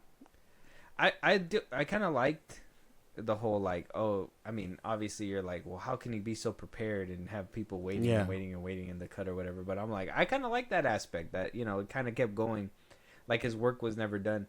But I do understand that it would make more sense if he was kind of like the main mastermind throughout all these movies. Like, imagine how different it would be if Tobin didn't die in the third one. Yeah. He faked his death and he was like still out kicking it and doing whatever he needed to Yeah. do, whatever. They're But now gonna we're at the have to. They're gonna have to do a couple things for the patch job. I do think that they have to reboot 100% because Tobin's not going to be around forever. Unfortunately, that's the thing. That's just the thing. So, like, right? 11. Bruce Willis. Why would you say I'm that? sorry. Why would you say that? I don't know. Too soon. The intrusive thoughts win. Too soon. Yeah, I know. But basically, what's gonna happen? I say maybe do 11 and wrap it up in a bow. Do Saw X, wrap it up, and then reboot. Yes. Give it a few years, reboot it again. Reboot. Just one more with Tobin Bell and the gang, because you already established that. Well, I mean, the ending of the last one was pretty good too. Them walking out and the white light just kind of, and it's like, yeah, but we also know Hoffman and them are there. yeah. So do one more with the gang, and then we know how it ends. Do they already have it. So 1, 2, X, 11, and then 4, 5, 6, yada yada yada. Mm-hmm. I would say 11, wrap it up, and then just announce a reboot, and that way people get their fix. So that way 11 ends. They're like, hey, that universe was nice. It was cool to continue it. It brought James Wan's flair back. Let's fucking do a reboot. And then you can call it, whatever legacy sequel you want. You know what I mean? Not legacy sequel. Follow-up that you want to. They should just do 11, wrap it up. Because like you said, we already got pre-established stuff. And it doesn't make sense to try and keep doing it. Because you're right, Tobin Bell's getting older and all that stuff. So 11, end it with a bang. And then that timeline basically continues. Mm-hmm. And then just reboot. Get a younger Jigsaw. Yeah. Relatively younger because, remember, he's supposed to be an older guy. I mean, he doesn't have to be. The reason why he was dying was because of cancer, not because of old age. So, I mean, he doesn't really necessarily... Well, yeah, you can still make the same... Imagine how much more tragic it would be if it was a younger guy getting his life taken away. Like him, like he had no other ideas to do, so, like, the cancer is eating him up, and then he could eventually beat cancer and then have many years to do this up until, he gets cornered and dies. I don't know.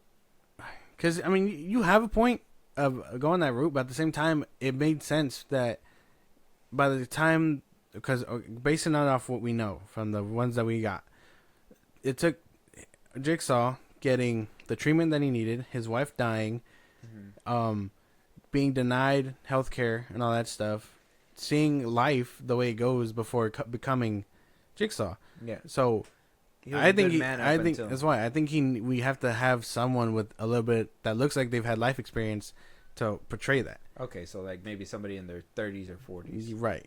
That makes sense. Late 30s, yeah. early 40s. That makes sense. Ben Affleck. He's not in his 40s. As Jigsaw would be crazy. Right, but he's not in his 40s. Imagine the performance he'd give. I would imagine it'd be great, but I need you to understand he's like 50. That's fine. Right. Okay. That could work too. I'm just saying.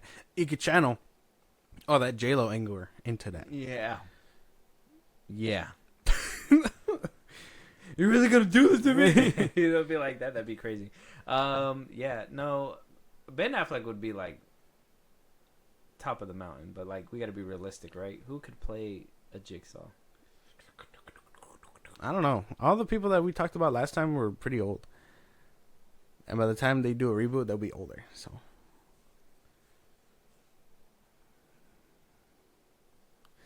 Would it be weird to hear what's his name? Who? Anthony Hopkins. Would it be weird to hear Anthony Hopkins? Yeah. I want to play a game. I want to play a game. I mean, he's just because he's British. He's just an Englishman. So English, He's the most Englishman to ever English outside of like John Stewart yeah, and he or doesn't not have John Stewart. he don't have a lot of life in him either. Yeah, but like that's the thing. See, your brain immediately floated to the oldest man alive. Like, but mine went right straight to. I think I mentioned it last time we talked about this. John Malkovich. Oh yeah, yeah. But like he's an older guy. They're older people. He would be perfect. Yeah, he is older too. And I know John Malkovich would have it in him after watching Opus. That's the thing. Oh yeah, dude. He has range, man. Yeah. He has good movies, dude. Yeah. That dude did like when he was younger, or like in his 50s. I think that's where he kind of like peaked. But he has some good movies. I love him in Red, even though he plays a dumbass. I love him. Yeah. Um. I know you're not dead. Yeah. Well, it's where he stabs him with the pin in his hand and everything. Yeah. But let us know what you guys think. Who could be playing a Tobin Bell? Does this sound like a reboot to you, or are we gonna get a DCU version of that didn't happen? This happened. Throw it all away at that point. Yeah, man. Throw it away. James Wan taking a page out of James Gunn's book. That's crazy. Let us know what you guys think. Disgusting. Moving on though, Paramount. I said it and I'll say it again. They are making moves that are just gonna. I don't know. Maybe they're just gonna surpass everything. Maybe they'll be the ones to buy the DC brand and make a new DC era. I don't know. Paramount is now looking to buy the Call of Duty movie rights to go ahead and produce, obviously, a franchise out of the Call of Duty video games. Paramount has been on a roll. They made Sonic. They kind of fumbled at a couple of movies, but Sonic is one of their crowning jewels when it comes down to making video games into movies. They want to take another stab at it. Call of Duty, in my opinion, is relatively easy. They can knock this out the park super simple, as long as they don't try to mix in all these like ghosts and like all these different storylines that you get. I know their urge is gonna want to go straight for Modern Warfare 2, Modern Warfare 3, Black Ops 2. Right. I know that's gonna be your knee-jerk reaction, Paramount, because you're gonna be like, those games were successful. Yeah. I'm gonna need you to hold back and let's keep things ground. Like if we imagine a Call of Duty game or a movie with like a group of them, Yeah. with like extraction level fighting, camera work, kind of like what we got in Extraction, but just like with a group, and we follow people like Ghost and what's the other dude's name?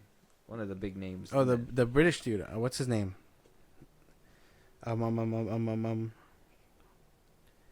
He bites the dust in Modern Warfare. Mm-hmm. I forgot their names. I haven't played Call of Duty like that in a while. That's crazy. Because in Modern Warfare 2, you had it. Price. Price. Mm-hmm. Like, just follow them. Soap. John McTavish. Yeah. Soap. You could do a zombie game. A zombie movie with, like, the presidents. Yeah, Barry Sloane, Claudia. Oh, that was another person, too, because Claudia, played by Farah Karim. I mean, she was... Yeah. You could just call her back and play her in live action. We've seen her we can see her in live action. I think that's the thing. People are gonna their reaction is to basically do. We had Kevin Spacey in a Call of Duty game. Did we? We did. Crazy. That was before the allegations, I bet. Oh.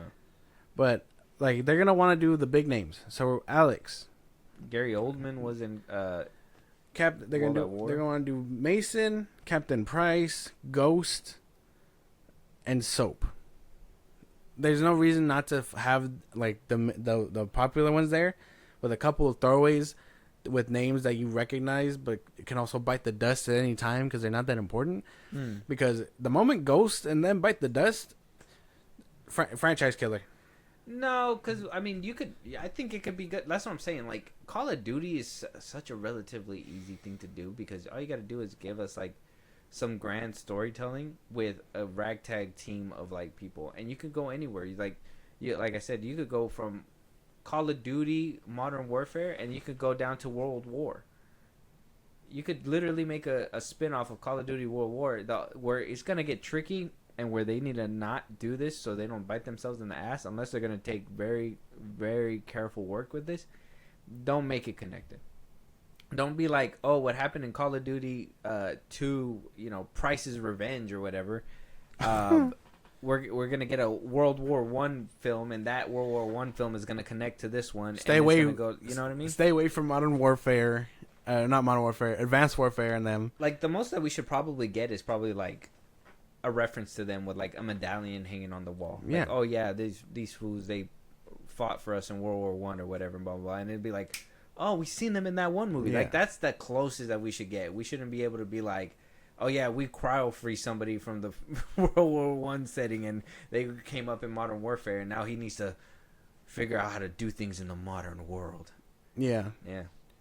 Because you can follow them out the whole thing, and you can also do like Black Ops is just a team that does things, in different missions. Mm-hmm. So what if they do that? They're like Modern Warfare. They do like a World War One, World War Two movie, and they can be like, this is the first official Black Ops team in World War Two, and then they go on, and then we get Mason, like how he was tied up in COD 2 or in Black Ops 2 and all that stuff.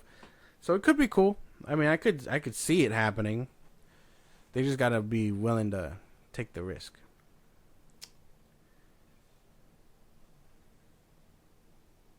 You know what I'm saying? Yeah. If they could take the risk, but we don't want to get too risky to the point where it's gonna like I said, throw them in the gutter. And I mean, if they want, like I said, they can also do zombies. They could see. That's what I'm saying. Like they just slap Call of Duty zombies on there, or whatever. Like they could do so many things. They could do like a bunch of stuff. It's just more like don't try to do this MCU connectivity where it's like extraterrestrial stuff, multiverse things, or whatever. Blah blah. Like let's try to keep it. I mean, Call of Duty should stay relatively grounded, right? Like we shouldn't get to the point where we get to advanced warfare, where it's like people running on walls and shit. So you get Richtofen, Dempsey, Takio, and Samantha Maxis. Damn, if they really had the balls, they could start off like that, right? Where they could start off like at World War One, and build up, and eventually get to like the next 3 sets and be like advanced warfare, and then we go and we get like that'd be no. They start doing like exoskeleton suits and stuff. Yeah, I mean that's what I'm saying. Imagine like the first Call of Duty is like World War One. Obviously, we can't do like 3 different World War movies or whatever, right?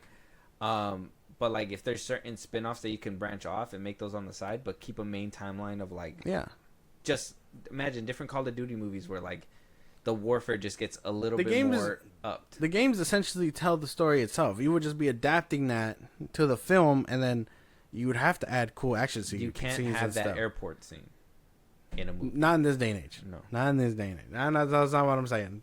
They can allude to it happening, but you can't show it. I think that's just crazy. The camera pans straight into their face. It's just them in an elevator. Watch it. I can set it up. It's them in an elevator, like guns loaded up and cocked and stuff. They're getting the report. The door opens, ding, and then it fades to black.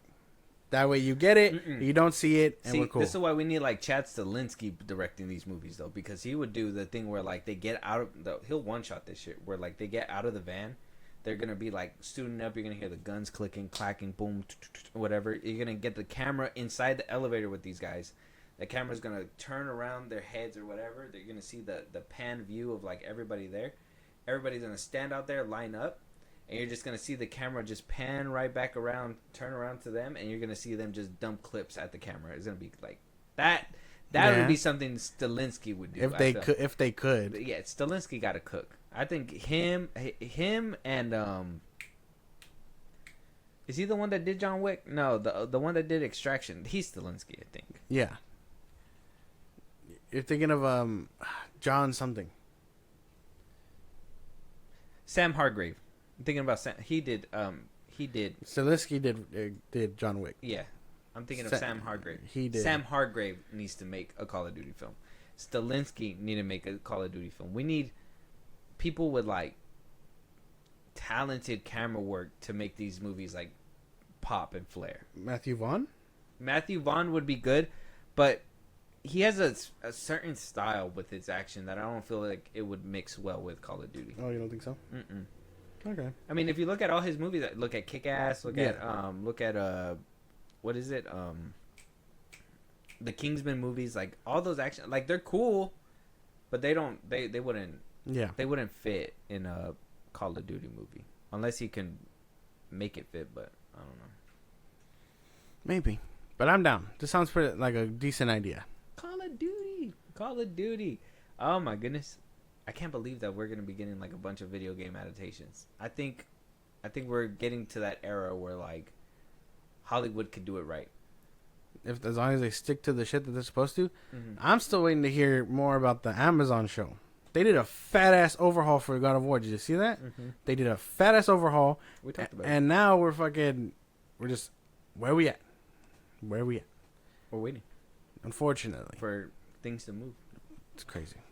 Who can actually play Kratos is the question. That's like a hard question to ask. Like, who can bring his voice? I mean, yeah, you could probably say, "Oh, get the original dude to do it," but I mean, he does mocap work. He's not he's not gonna be able to. I don't know. He's not as built as Kratos. That's the thing. But he does do good. I don't know. We'll have to wait and see. Josh, we're not getting one Sylvester Stallone lookalike. We're getting two Sylvester Stallone lookalikes. We are going to be getting a Rocky behind the making of the movie of the Rocky classics. We're going to be getting an autobiography of Sylvester Stallone making the Rocky films, basically going through his acting life. I think we're going to be getting like that whole take of the bodybuilder lifestyle, trying to get into Hollywood, with Schwarzenegger being a part of that and all that. So I'm hoping that we're probably going to get a Schwarzenegger lookalike at one point. At some point, yeah. But we are getting Peter Farley, who's going to be playing not Peter Farley, sorry, Anthony Ippolito. Anthony Ippolito is going to be playing Sylvester Stallone in the like Rocky. Another Italian guy. Does he look like Rocky to you? A little bit. Because, I mean, the other guy that was playing him was the dude from Black Adam. Oh, yeah, the fucking... What's his name? What's his name?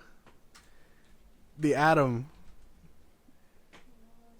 Noah Centineo. Thank you. Noah Centineo. So yeah, we're getting him. He's gonna be as a young Rambo. And then we're getting him to actually play Sylvester Antonio Ippolito. You would think that we would have just gotten the same guy. Like if we're getting two Sylvester Stallone movies, you would think the same dude should be playing. They probably saw everybody question that decision and were like, we got to get somebody else to do it. Because, yeah, Noah don't look like Rambo. He don't look like a Rambo? No. He looks too clean. His face too soft. But this guy looks clean too. I mean, he does look like a pretty boy Sylvester Stallone. Right. He has to get a little gritty. You got to put some muscle on or something? Yeah.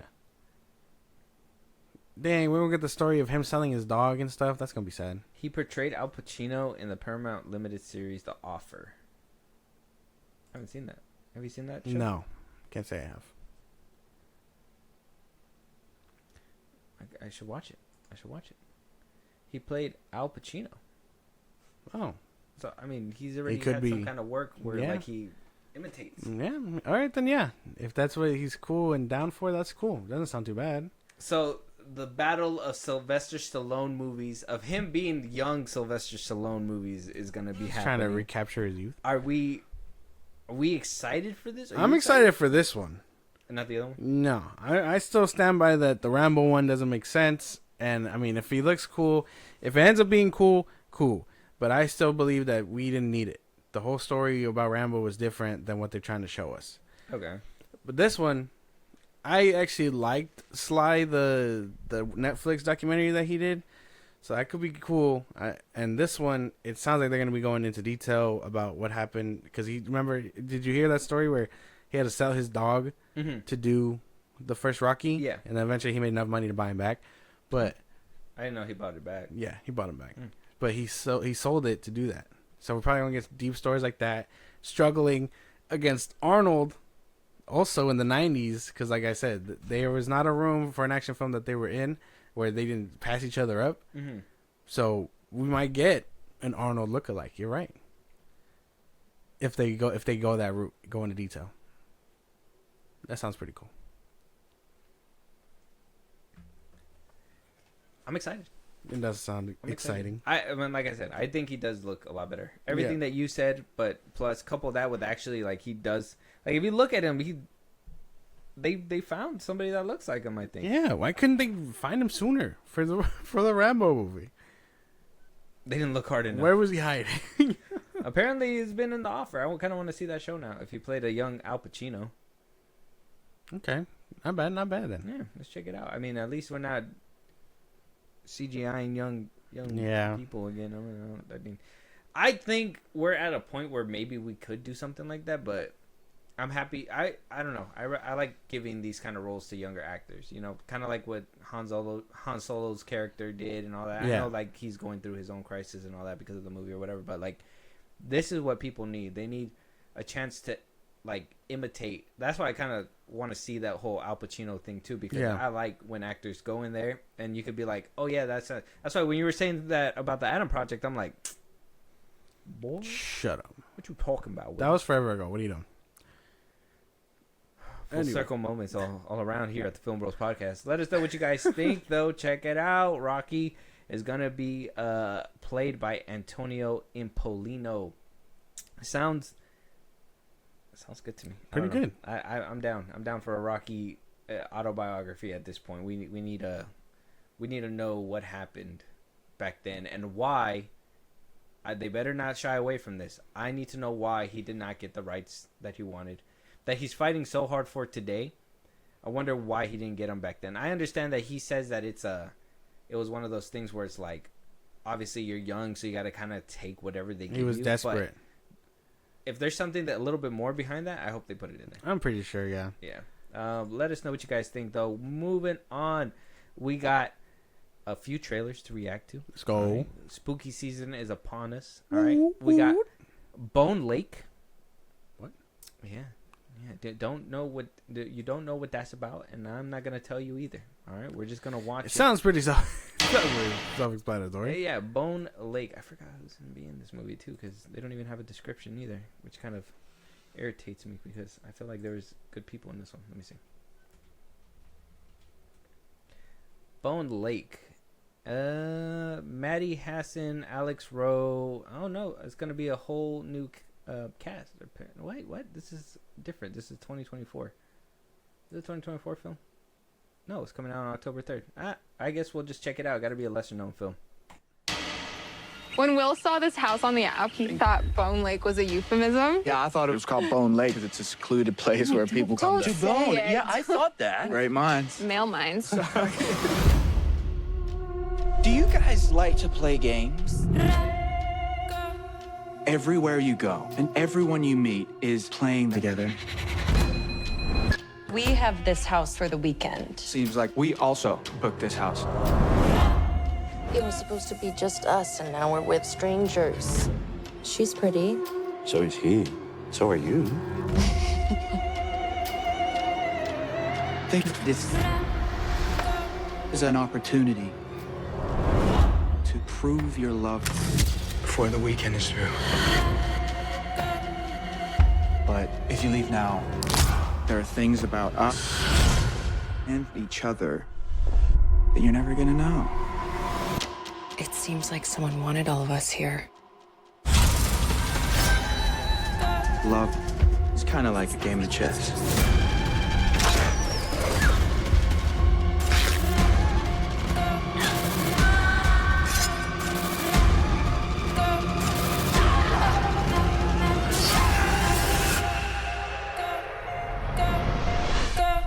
Want to know what happens if you lose?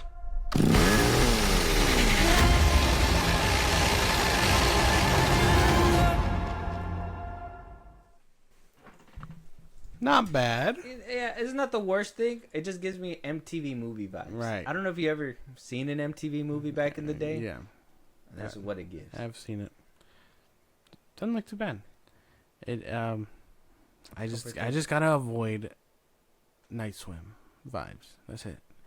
And I'm not there, so we're fine. We're good. We're in the but clear. then again, the trailer for Night Swim did bamboozle the book. No, you. What? It bamboozled you. I says the guy that saw it in theaters. I'd say because I was like, I'd say I wasn't as bamboozled. Anymore. I said, hey, I'm gonna trust what you say because you know scary movies and I don't know shit apparently.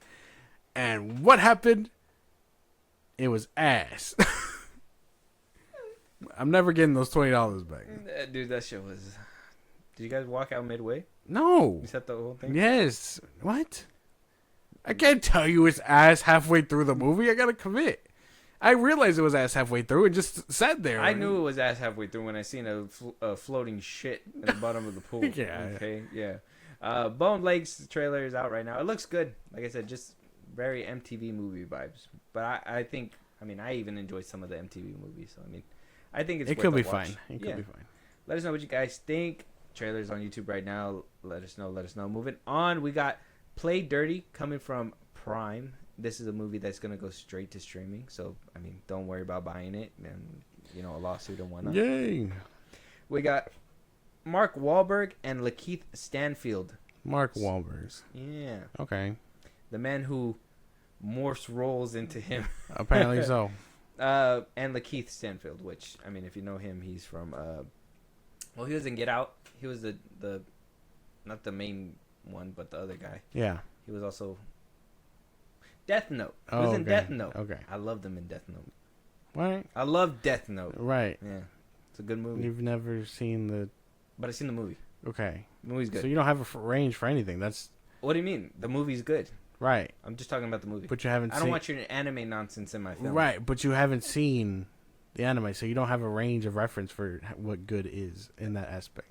I think the movie itself is good, and I don't need a reference because anime is not the reference I'm looking for. That's how you know if it's good or not. How do you know? Wait, what do you mean? Okay. So you're telling me I gotta read a Superman comic to know if Superman is good? No, I'm not saying that. Yeah. I'm saying what I'm saying is anime and anime movies are two different things. Not so much like in the comic book space to film, but anime does a lot and changes a lot to the movie also. Yeah, it's kind of like when Dragon Ball Z came out. I'm gonna stop you there. Let's go. You're not having a serious conversation. I'm trying to think of like another live action. What is it? One Piece? Did you like One Piece? Yeah, that's an anime. But I haven't seen the anime. You see, so my bar for that, I may think it's good, but I don't have a bar of reference because that's my first time seeing it.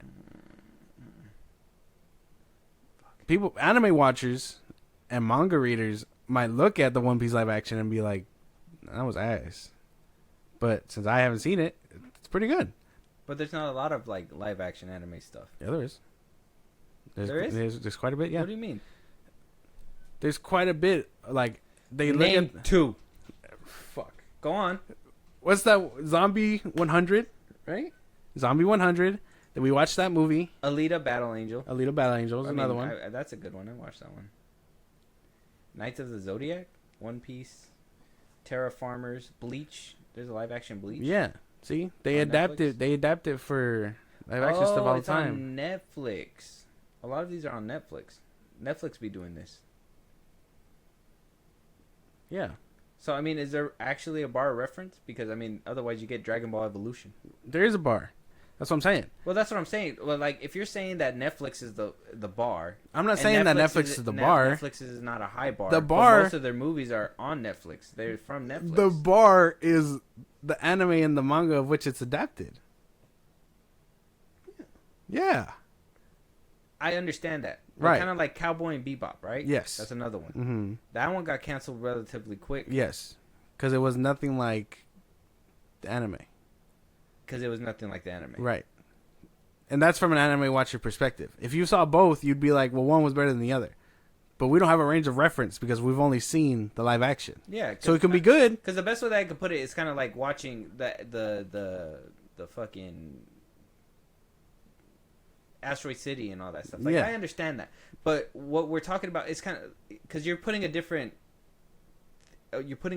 umbrella over the anime to live action thing that you're doing for comic books to movie, which I don't think there's a difference. Comic books, anime, it's the same thing. And to put it to live action, it doesn't work in live action. That's why a lot of these things get canceled. That's why Cowboy and Bebop got canceled. That's why Death Note hasn't even gotten a second one because people don't like it. Bleach, that one's on Netflix. People, that's only one. Well, the difference. It's an hour and 48 hours. It's an hour. The difference comes in which the stories are told and stuff. So think about it. Comics span from different writers, different authors, or whatever. Yeah. So that's why when we say, "Hey, how can it be comic accurate? Which comics are they pulling from? Which writers are they talking to?" Like, that's the difference. Mm-hmm. With manga and anime and all that stuff, it's one single writer writing the story. Yeah. So, Like there's a full. but what I'm saying is, we can think it's good. In our eyes, it's good.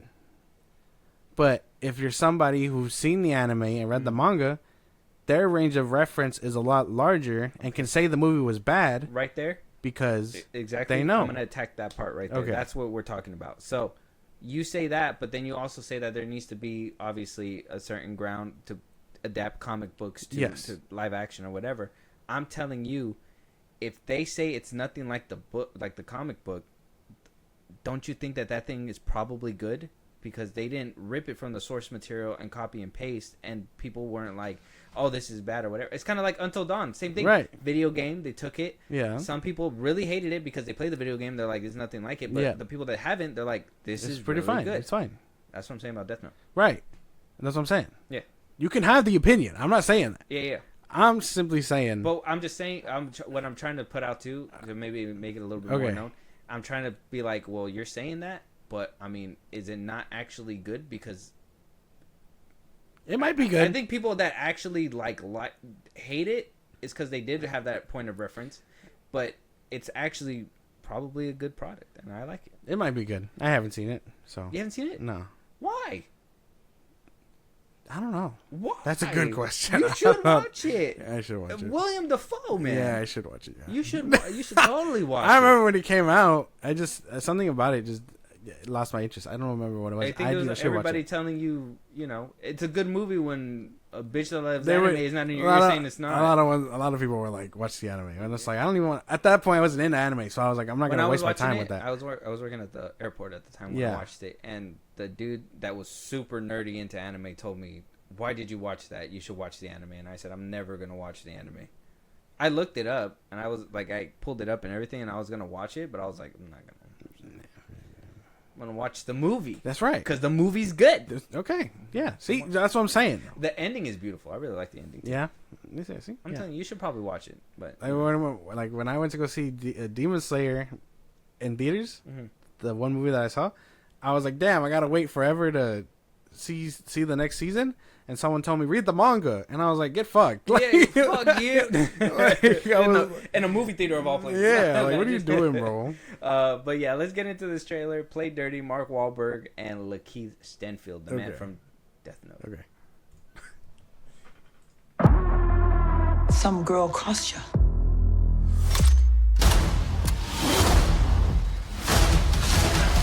Just bad luck. Yeah, for her. You got a bit of a problem.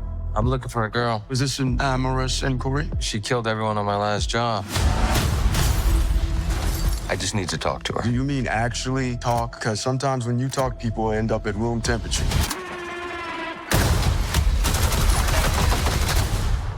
I'll be gentle. Who the hell are you? Where's my money? Christ! I needed him alive. It was a big score until you put a bullet into my own. You killed him again? Last time, I promise. Here. Oh, you're such a gentleman. Thank you. No, thank you. What's the score? We're gonna rob an entire country. Sunken treasure, Parker. Worth $1 billion. I'm in. Garantero was an ordinary ship. Her story is stuff of legends in 15th century Spain. Skip it. No story. Just tell them about the plan. I want to know the story. There's treasure. It'll be in New York tomorrow. That's plenty. I don't trust you. We're bringing in our own people. Where did Parker get this baby gap? So this is the crack team taking on the mafia, a billionaire, and an army. Shouldn't be a problem. Wait a second, you can make me feel less. What he said, it should be a problem? Shouldn't be a problem. Oh, should not. Yeah, should Okay, not. great. We've been here, You can't take down an entire organization. reincarnated. I got an army. Trying to finish what they started and we made it. -2 last time I checked. Flows fantastic. Nice shot. Young veteran, you classic. That was close, huh? Sure was. Great state I'm in, in all states I'm in. Trying to finish what they started and we made it. We made it, we made it, we made it. Let's go. Psycho, take a beat. Great state I'm in all states I'm in. You ever think maybe you just like stealing? Oh, wow, only with you, my friend.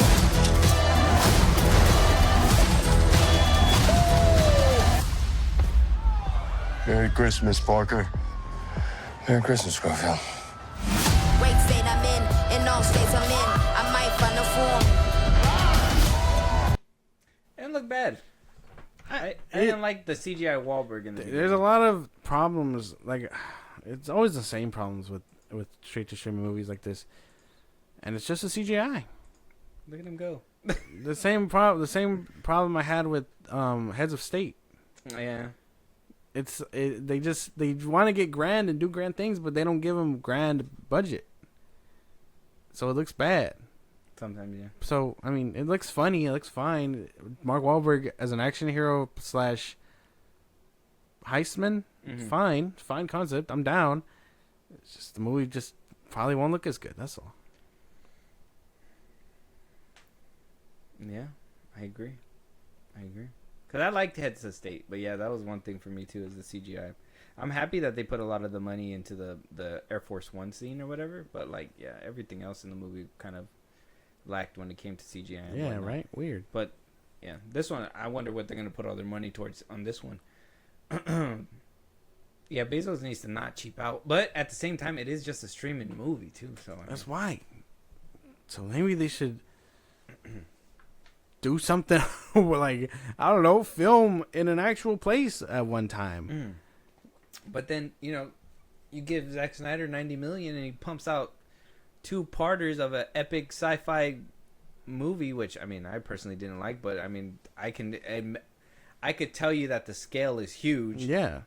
And they do it for like half. He did it for like half the price, and he was able to not only make PG-13 versions, but whole rated R versions that were 4 hours or 6 hours altogether. Yeah. So it's like, Shane Black, what are you doing? It's just like, these creatives, bro. That's it. I mean, if you saw the last Predator movie, No. Shane Black directed that one. But then he also directed The Nice Guys, which is a good movie. I don't know, man. Inconsistency Maybe he's just is a all good over the man. place with Yeah. his talent. I don't know. I don't know. He took it to Prime this time, and I mean, it looks promising. I just, it'll probably be one of those, streaming movies that you pop on one time. And, Yeah. Because I wanted to watch Heads of State again, but the CGI just doesn't let me. just And then sucks. John Cena's not my. It's just I liked it because I felt like it was. I really liked Air Force One growing up with Harrison Ford, so I thought it was like a fresh take. Even when they were doing like, what is it? Olympus Has Fallen. Yeah. I remember the same year. White House Down and Olympus Has Fallen came out. Like I like those movies. So like now that we're getting back to that whole thing where like Air Force One and everything, I was really excited. I was like, I wanted to watch it again. It's just I can't bring myself to do it. Okay, that's valid, I guess, man.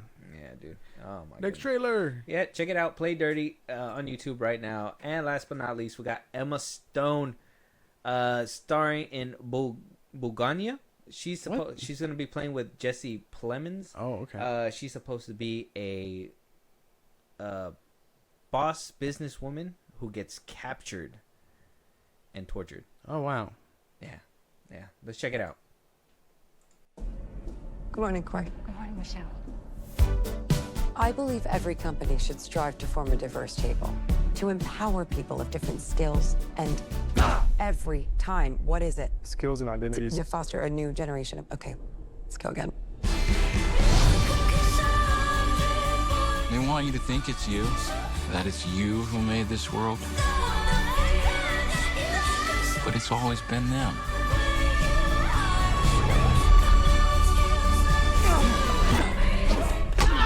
All we've lost, all that's been done to us, we're setting that right again. Greetings. Welcome to the headquarters of the human resistance. Where's my hair? Your hair has been destroyed to prevent you from contacting your ship. What ship? Your mothership? Okay. In the next 48 hours, the police and the FBI will begin a statewide manhunt. I'm a high-profile female corporate executive. I am crucial. In all humility, I can say that. Think of it like you abducted the governor, but worse. There is no possible scenario where you benefit from this incident. That was really good. My pulse is racing right now.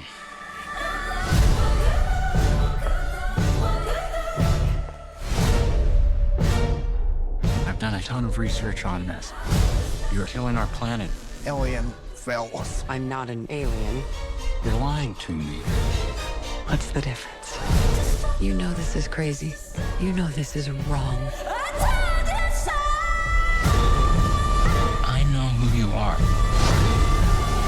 I know what you are. I know you too, Teddy.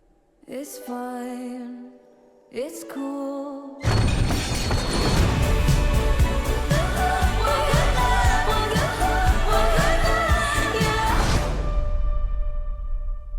That's gonna be good. It looks good. I like that one. Is the twist gonna be that she's an alien all along? Who knows? She didn't be a lizard. Yeah. Lizard. It's gonna let her go. It's gonna be the end of the movie. She's gonna walk out. She's gonna pull like a Unless they do like usual suspects type deal. She's gonna start revealing herself and go back to normal. Or they all go out in a blaze of glory. True. She's used as a meat shield.